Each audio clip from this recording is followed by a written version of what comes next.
श्री स्वामी समर्थ. नमस्कार सर्वांना.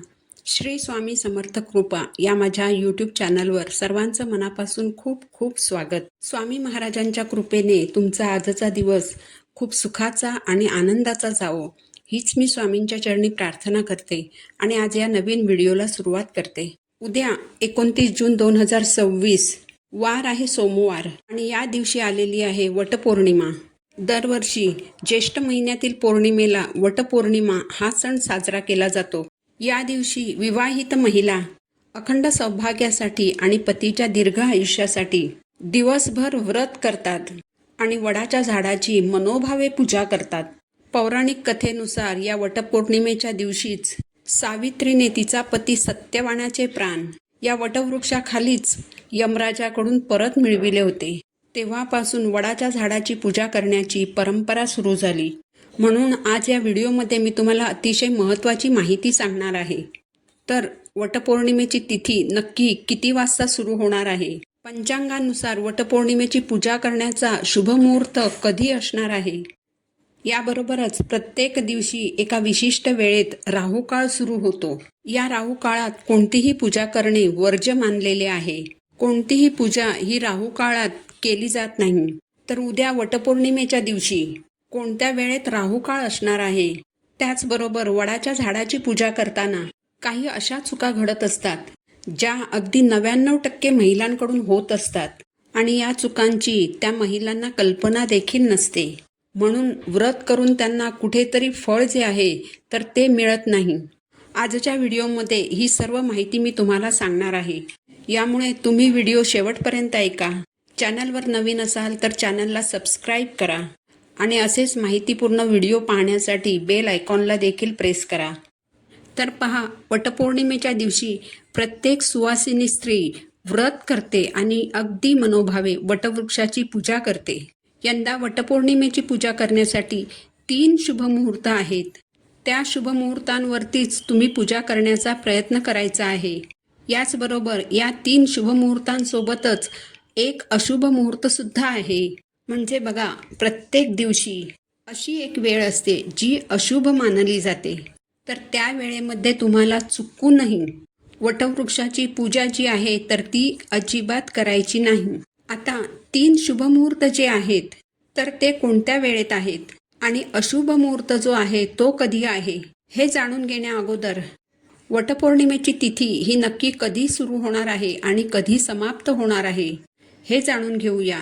पंचांगानुसार यंदा ज्येष्ठ पौर्णिमेची तिथी 29 जूनला पहाटे 3:07 सुरू होणार आहे आणि ही तिथी 30 जूनला मंगळवारी पहाटे 5:27 समाप्त होणार आहे. तर पहा, उद्या वटपौर्णिमा आहे. तर या दिवशी तुम्हाला सकाळी लवकर उठायचं आहे. सोमवारचा दिवस असल्याने स्नान करताना तुम्हाला आंघोळीच्या पाण्यामध्ये थोडंसं गंगाजल टाकायचं आहे. पौर्णिमा ही चंद्राशी संबंधित असल्याने 1 चमचाभर गाईचं कच्चं दूध तुम्हाला आंघोळीच्या पाण्यामध्ये टाकायचं आहे. यासोबतच थोडीशी हळद सुद्धा टाकायची आहे. कारण पौर्णिमा तिथी आहे तर हळद टाकल्यामुळे माता लक्ष्मीचा आपल्याला आशीर्वाद प्राप्त होतो. आणि नंतर या पाण्याने तुम्हाला स्नान करायचं आहे. यानंतर देवघरातील देवांची पूजा करून घ्यायची आहे. उद्या पौर्णिमा तिथी ही संपूर्ण दिवसभर असणार आहे. परंतु वटपौर्णिमेची पूजा करण्यासाठी 3 शुभमुहूर्त जे आहेत ते कोणत्या वेळेत असणार आहेत ते जाणून घेऊया.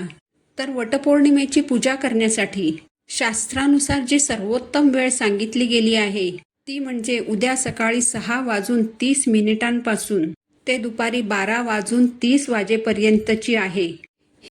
ही वेळ वटपौर्णिमेची पूजा करण्यासाठी अत्यंत फलदायी आहे. म्हणून दुपारी 12:30 वाजण्याच्या आत तुम्ही पूजा करण्याचा जास्तीत जास्त प्रयत्न करा. परंतु ही जी 6 तासांची वेळ आहे याच वेळेमध्ये 1.5 तासांचा राहुकाळ सुद्धा आहे. तर हा राहुकाळ आपल्याला वर्ज्य करायचा आहे. या राहुकाळात वटपौर्णिमेची जी पूजा आहे तर ती आपल्याला करायची नाही.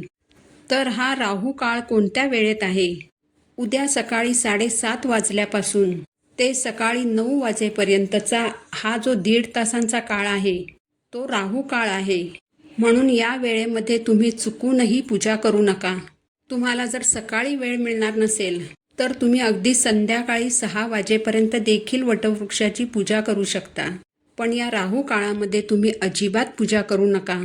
कारण ज्योतिषशास्त्रानुसार राहू काळामध्ये जर आपण पूजा केली तर त्या पूजेचं कोणतंही फळ आपल्याला मिळत नाही. कारण राहू काळात पृथ्वीवर नकारात्मक लहरींचा खूप जास्त प्रभाव असतो. त्यामुळे राहू काळात केलेल्या कोणत्याही शुभकार्याचं किंवा धार्मिक विधींचं कोणतंच फळ आपल्याला मिळत नाही. त्यामुळे तुम्ही 7:30 ते 9 हा जो 1.5 तासांचा राहू काळ आहे तर तो वर्ज्य करायचा आहे. वटपौर्णिमेची पूजा करण्यासाठी अमृत चौघडिया काळ जो आहे तर तो सर्वोत्तम काळ मानला जातो.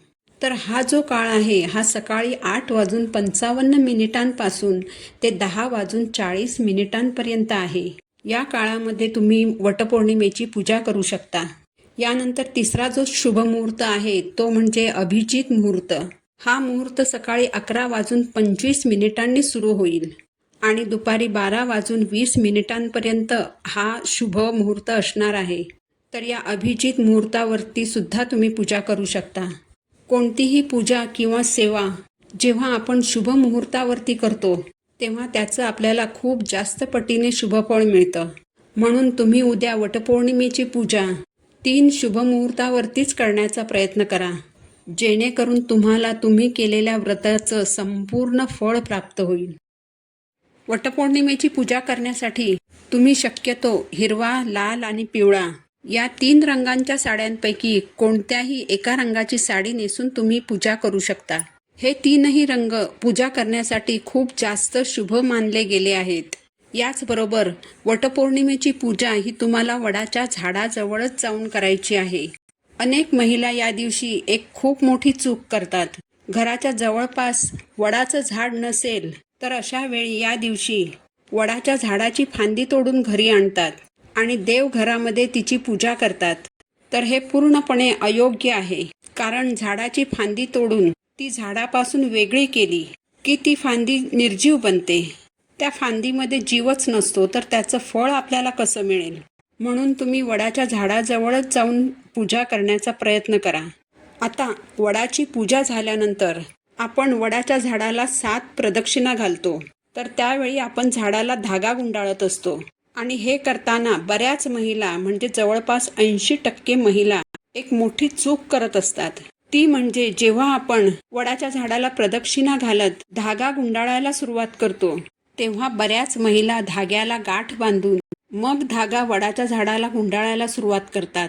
तर ही चूक आपल्याला करायची नाही. इतर स्त्रियांनी जो धागा गुंडाळलेला असतो तर त्याच धाग्यामध्ये आपला धागा अडकवायचा आहे आणि मग प्रदक्षिणा घालत झाडाला धागा गुंडाळायचा आहे.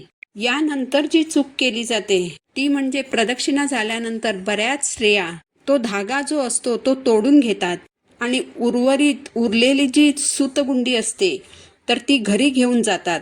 मात्र तसं तुम्हाला अजिबात करायचं नाही. तर प्रदक्षिणा घालून झाल्यानंतर जी काही उरलेली सूतगुंडी असणार आहे तर ती तिथेच झाडाला अडकवून ठेवायची आहे. ती तोडून उरलेला धागा हा आपल्याला घरी आणायचा नाही. त्यामुळे घरातून निघतानाच आपल्या 7 प्रदक्षिणा पूर्ण होतील एवढाच धागा घेऊन जायचा आहे. म्हणजे धागा उरणार नाही आणि तो धागा तोडायची सुद्धा तुमच्यावर वेळ येणार नाही. या दिवशी वटपौर्णिमेची पूजा करून झाल्यानंतर तुम्हाला वटसावित्रीची कथा जी आहे ती ऐकायची आहे किंवा वाचायची आहे. कारण ही कथा ऐकल्याशिवाय किंवा वाचल्याशिवाय हे व्रत अपूर्ण मानलं जातं. वटपौर्णिमेची पूजा करून घरी आल्यानंतर तुम्हाला तुमच्या पतीला वाण द्यायचं आहे आणि ओवाळायचं आहे. तर अशा पद्धतीने तुम्हाला वटपौर्णिमेची पूजा करताना काही महत्त्वाचे नियम जे आहेत तर ते पाळायचे आहेत. मासिक धर्म असेल, सुतक असेल तर तुम्ही फक्त व्रत करायचं आहे, पूजा करायची नाही. या दिवशी दिवसभर आपण ओम नमो भगवते वासुदेवाय नमः या मंत्राचा जास्तीत जास्त जप करायचा आहे. या दिवशी आपलं व्रत असणार आहे. त्यामुळे कुणाबद्दलही वाईट बोलू नका किंवा कोणाशीही वाईट बोलू नका, खोटं बोलू नका. कुणाचा अपमान होईल असं काहीही कृत्य तुम्ही करू नका. उद्या जर अशा पद्धतीने तुम्ही वटपौर्णिमेचं व्रत केलं तर तुम्ही केलेल्या व्रताचं संपूर्ण फळ हे तुम्हाला नक्कीच मिळेल. ही माहिती जर तुम्हाला आवडली असेल तर व्हिडिओला लाईक करा, चॅनलला सबस्क्राईब करा. पुन्हा भेटू अशाच माहितीपूर्ण व्हिडिओसोबत. श्री स्वामी समर्थ.